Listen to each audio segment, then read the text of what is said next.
Today's training, we're going to be talking about setting a strategic plan for 2024.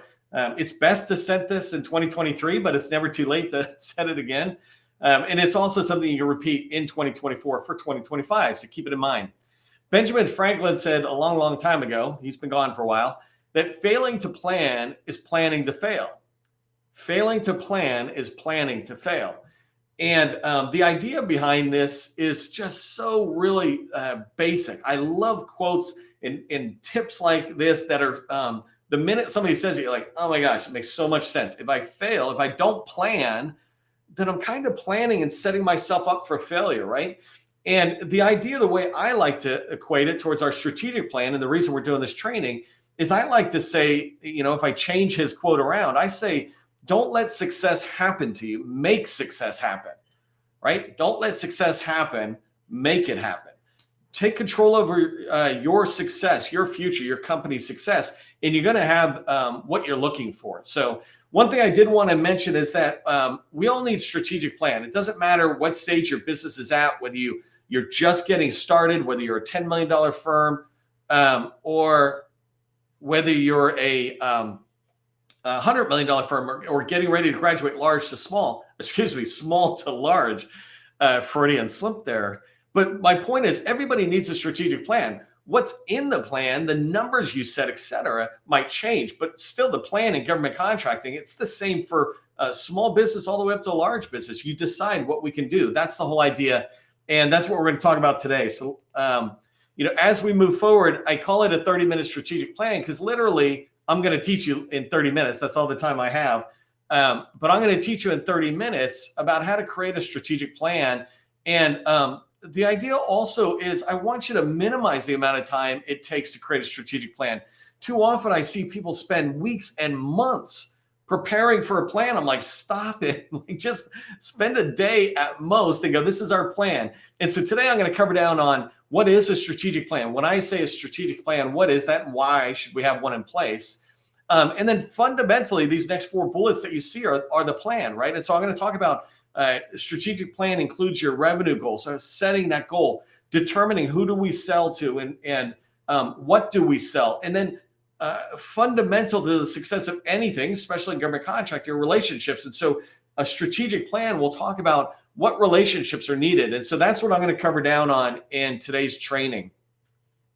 By the way, I'm curious, have you already put a plan in place? Put that into the chat, or are you struggling to get it going? I'm curious at what level you're at. So if you feel comfortable putting it in the chat, let me know. If you don't know who I am, my name is Neil McDonnell. I'm the president of the GovCon Chamber of Commerce, and I want to welcome you to my federal sales training where I provide tips for success in the federal market.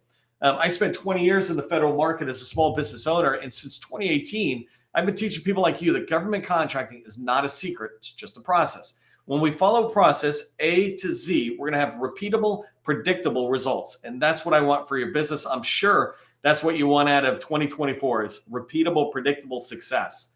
If you haven't done so already, do me a favor and subscribe to the Government Contracting Success newsletter. It's my newsletter where I share a lot of content out there. I just shared a newsletter issue this morning. And in here, it was where I was laying down the 11 ways that a government buyer finds you or a federal buyer finds you. So I laid out in written form, and plus I put in a replay of training we've done on this. But that's an example of something that's in there in the newsletters where I'm able to bring information I've shared in multiple places about government contracting into one place. So subscribe to this. And then the other thing is we have over 140 people registered for today's training. I really appreciate those of you who did that. If that's you, thank you. If you didn't register, consider doing that tomorrow. We have training every single business day as we go forward through the year. And I've already got 3 more for the rest of the week lined up, 4 more. I don't even know what day this is. It's Monday or Tuesday. But we've got training all week long, and so you can go register. So make sure you register because LinkedIn will let you know and remind you about the training. But also LinkedIn will let other people in your network know about this training so we can continue to build our community. And the last thing is that invite others, right? If you're coming to the training, let a colleague know. Let a friend or a teammate partner know that we're doing the training. Send them the invite. Say, hey, we're going to this training. I'd love to have you in there. There's a company called VTech, and I was just telling them yesterday, I feel like we got like 15 of the people in VTech Solutions who are in our training. So if you're in VTech and you're in there, do a little shout out to yourself. Okay, so let's dive into what is a strategic plan. And really quick, I'm just checking again before I go too far, AV's good to go. Everything's good to go. Okay, that was the last. I'm looking at chat. I got to focus on the training and get this going. Okay, so when you think about a strategic plan, first off, I love strategic plans. Anybody who follows me on LinkedIn will know this because I share the government's strategic plans all the time. It's a great way to see insight into a federal agency, what they're trying to accomplish, maybe some challenges they're running into, and their reason for existing, their mission, right? And you want to do the same thing for your company. Set the vision for your business in 2024, your mission, your vision, where you're trying to take your company, right? And it doesn't have to be this overly complex thing. It doesn't have to take months. It just has to be, we want to go from here to here. That's our vision in 2024. Not necessarily the goal, right? Just a whole big idea of where we want to be. And then a strategic plan, it does come down to the next level, setting strategic goals. This is not in any level depth. Sometimes people call it blue sky thinking, where you're like, we're going to do this, right? And today, I'm only talking about sales goals. Your strategic plan might include things like, I want to get an ISO certification, or we want to do this thing that's going to be business maturity. You want to put some of that into your strategic plan.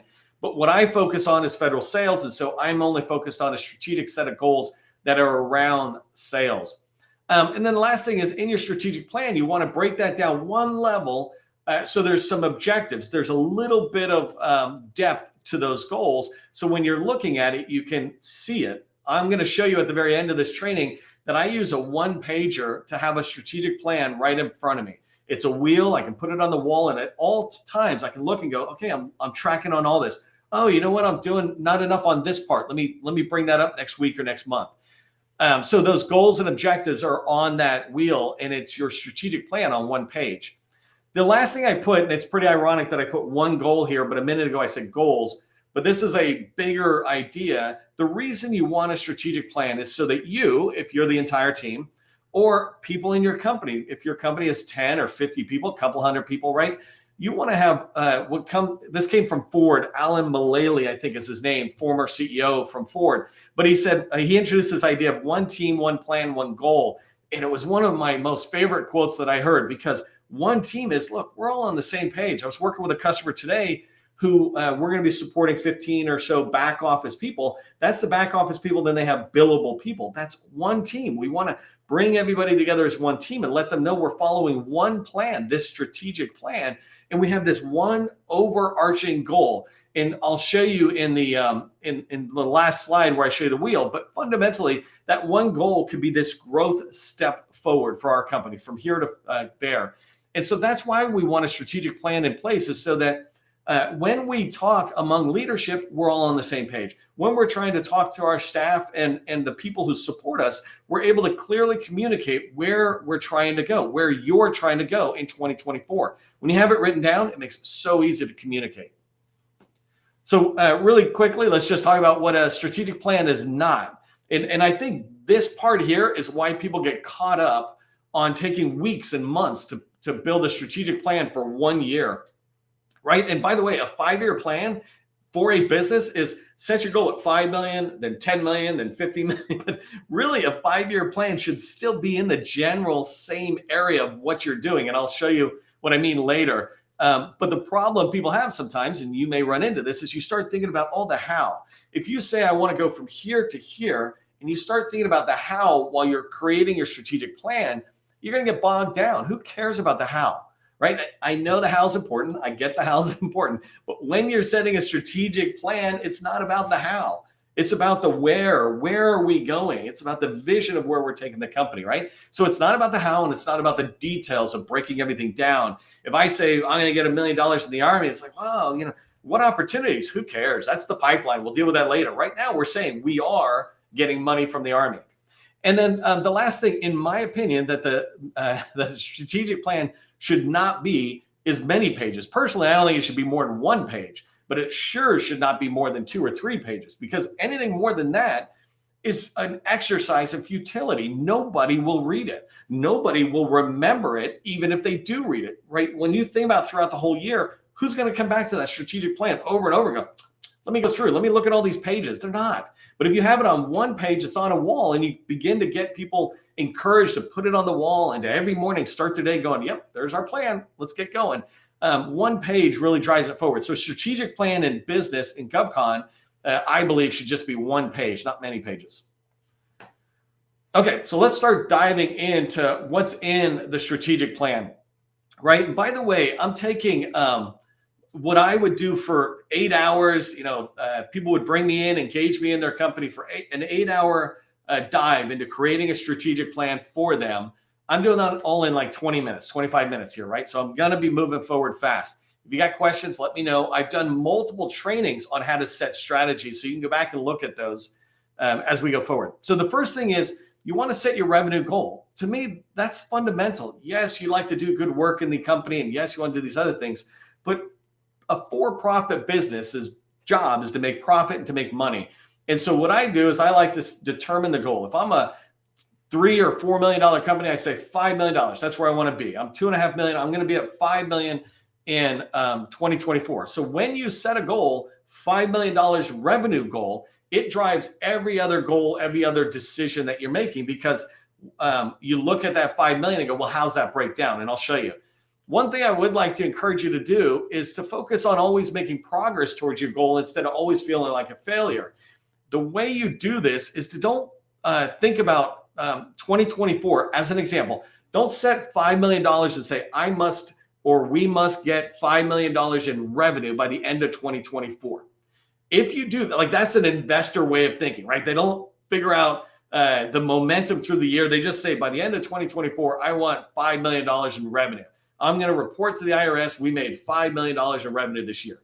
When you set a goal like that in January 2024, every month you move forward that you haven't made real progress, you not only are failing to meet that goal, but you're putting massive amount of pressure on your shoulders and your team's shoulders to get to that goal that is basically not going to be achieved.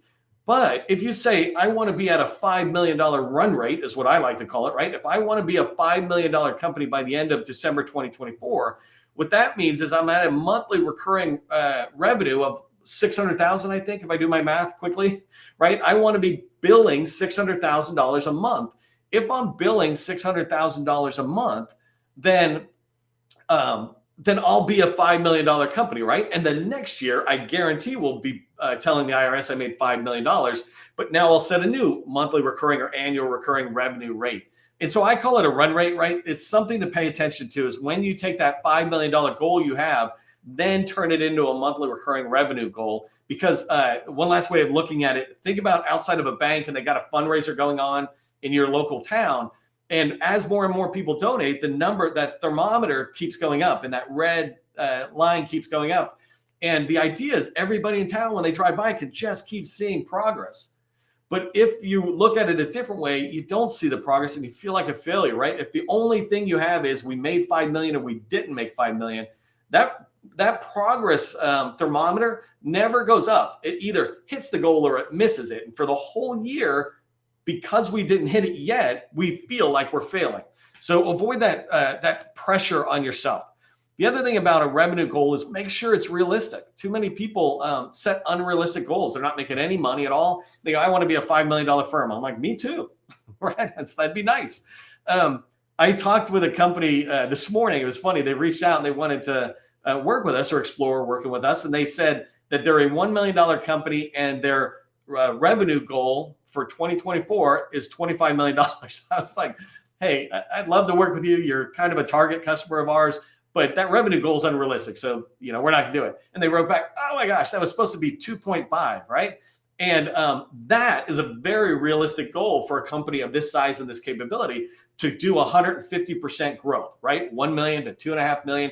That's a realistic goal. Going from 1 million to 10 million is not a realistic goal. I'm not opposed to trying to hit stretch goals like that, but if you're doing a strategic plan, set yourself up for good jumps forward. The other thing is, when you have a revenue goal, the next goal you want to be paying attention to related to money is your sales goal. For most of us, for all of us on the service side, we should be thinking 5 years, 5-year period of performance. So that's what a 5-year pop on the right-hand side here means, right? Is you want to look at your revenue goal, 5 million, and say your sales goal is 25 million, theoretically, right? Because 5 years or 25 million divided by 5 is $5 million a year. And so don't forget to set your sales goal 5 times higher than your revenue goal if you're in the services side and get multi-year contracts like those of us in professional services, IT, et cetera.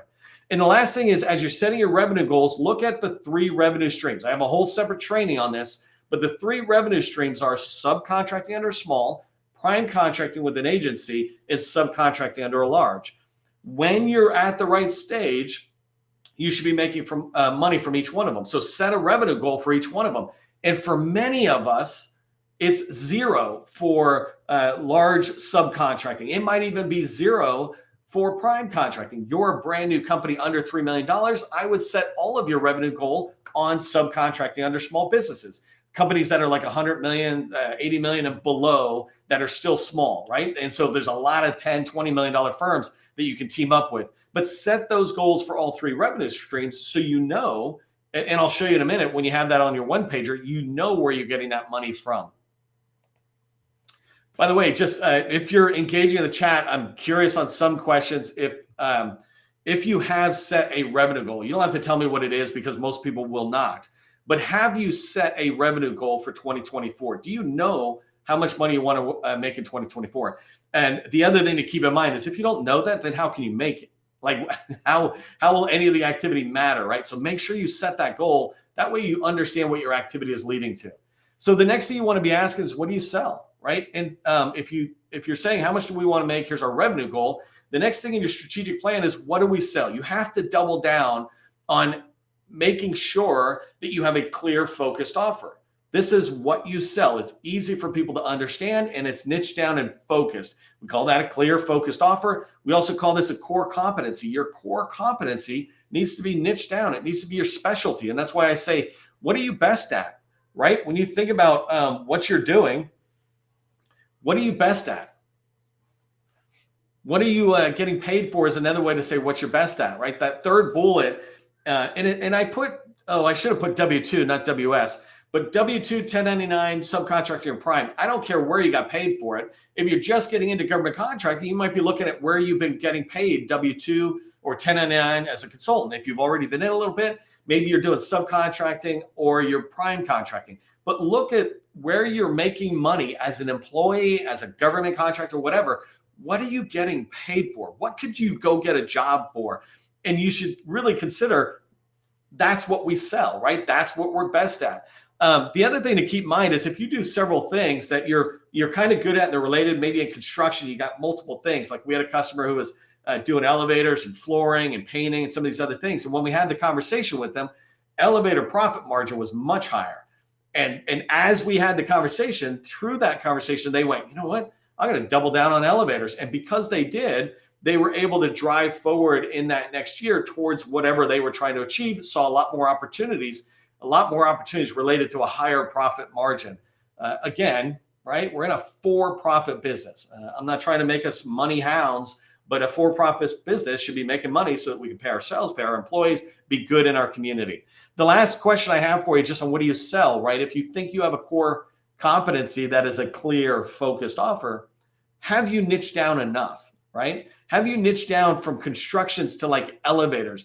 Have you niched down from IT or software development into SharePoint is the example I use. I have a friend who has a company, $100 million a year company, and all he does is data analytics. Data analytics, right? It's amazing. And I know so many companies that are like 5 and 10 million that do data analytics, they do cyber, they do cloud, they do software development, they do all these things. They are not focused.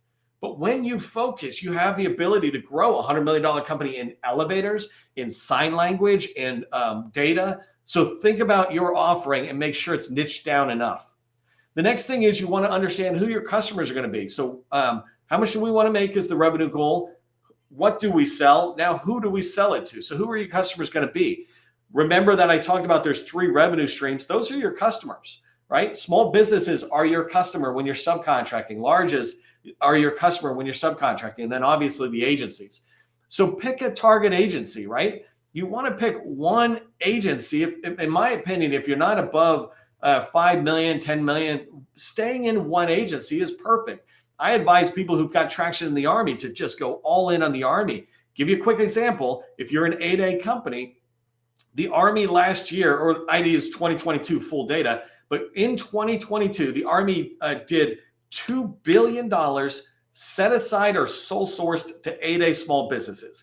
There's like 6,000 8A small businesses, and the Army did $2 billion set aside with them, sole source set aside, right? Either one, set aside or sole source. They did $2 billion. They are one of the most friendly out there. So I don't need a customer of mine who's an 8A company, for example, who's got Army traction to look anywhere else. The hard part is focusing on that agency and going in and developing the relationships that lead to the money, not chasing opportunities everywhere. So who your customers are going to be are the ones you're really going to target. That's why I say target an agency. And quick example of niching down on a customer, right? If you come into the government contracting world, if you're in government contracting, you go, hey, the federal market, that's who I sell to. All right, let's niche down, right? Well, you know what? I sell to the Department of Defense, not the civilian agencies, but Department of Defense. It's like, okay, well, niche it down even more. The Department of Defense has multiple services. I sell to the Navy. You can go down even further. The Navy has 10 buying commands. You can say, I don't sell just to the Navy. I come down below that to Naval Sea Systems Command, NAVSEA.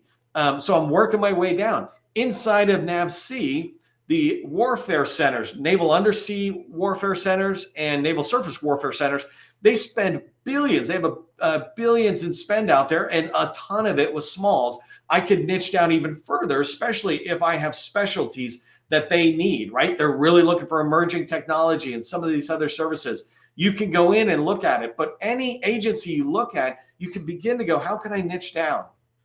So that's something to keep in mind on your strategic plan, is really understand who am I selling to. And so let me show it to you visually, right? This is what I was trying to work through. And this is where I talk about relationships as well, right? What relationships do I need? This is the wheel. This is an example of a wheel, right? So it can be different colors or whatever. But the idea of it is, in the middle, I'm setting a $20 or a $10 million goal for 2023. This is a little older, right? But 2024 goal, $10 million. What I ask myself is subcontracting and priming, what's that split look like? And so here I'm saying, how much money do I want? Now, where am I getting it from? And when I look at the priming, I then say, which agencies am I getting it from? And you can see and follow this through that I say, well, which commands am I getting it from? And by the way, the reason I have, Air Force, Navy, and Army and Navy are $0 is because I'm looking at a 5-year strategy saying, I want to start off in the Air Force where I'm strong, but I definitely want to do cyber over in the Navy and cyber in the Army. So I'm going to eventually go that direction. But for 2020, 2024, 2023 here, my goal is $0 there, but I'm going to get the 3 million from the Air Force and from the Fourth Estate, right? These type of places. And then the same thing on subcontracting. I say I'm going to get 7 million. Well, where am I getting that? Well, what I'm suggesting is that I'm going to get 3 million from small businesses, right? I always suggest you team with smalls and you team with larges. When you're ready, team with larges. Don't go there too early. But in here, I'm saying, okay, I'm going to break that subcontracting, and I'm committing to our company where we're planning. Our strategic plan says we're going to get $4 million in revenue from large prime subcontracting and $3 million from small business subcontracting. By the way, I happen to just target 8A small businesses because I like that. I can find an 8A who's also a woman-owned small business, who's also a HUBZone, who's also an SDVO, and I can spread it out, right? That's not today's training. But you can see that split in the large primes. You can see me go in and say, these are the large primes I have some relationships with, or who are aligned most with the Air Force that I want to get into, as an example, right? So I'm tying it all back together, saying this is who I want these relationships from. And the last part of the wheel, right? Remember, I'm saying, what's my revenue goals? Where am I getting it? Like, who's buying it? And what am I selling? And I'm selling in these service areas. And I might say, look, I sell cloud service and cyber service. And in fact, down here, you see where it says cyber and it says zero trust. I'm narrowing or niching down even cybersecurity to say, you know what? We're going to go all in on trying to be a zero trust architect for the government. Same thing on the cloud, right? We don't do Microsoft stuff. We do Amazon Web Services. That's the play we're at. And really, what we really want is application modernization. So we want to find legacy apps and bring them into the cloud type thing. So in one page, I'm able to see where we're trying to go. And I can use this even in weekly meetings and say, are we on track for this? When somebody comes in and they're talking about Department of Justice or they're talking about the Army, I can go, why are you talking about that? Our target is the Air Force and our target are these defense agencies, right? That kind of focus allows us to stay on track. So here's what I want you to remember coming out of today's training. Besides, put a plan in place, right? When you put a plan in place, you really want to make sure you know what do you sell, right? Be really clear about your core competency and what you sell, what you're best at. The second thing is determine who you sell to in those 3 revenue streams. What small businesses do we want to sell to? What agencies are we targeting? What large businesses are we targeting, if any at all, right? And then the third thing I want you to remember is that when you're looking at that, set your revenue goals. What are your revenue goals? And then what are your sales goals? Sales goals are always bigger than revenue goals because generally 5-year period of performance type thing. But when you put this in place, it's going to enable you to determine where you want to go, your destination for the end of 2024. And you will begin to, after that, do the roadmap to get to your destination. It makes it so easier to build a roadmap when you have a destination defined, right? Hey, if you're looking to grow your company to the next level in the federal market and you're doing $1 million plus, love to work with you. Check out our govconchamber.com website /workshop. You can go check out our workshop over there and learn more about how we work with customers. Typically, it's with companies doing $1 million plus. For all of us, as you head into today, remember, government contracting, it's not a secret. It's just a process. I'll see you in the next training.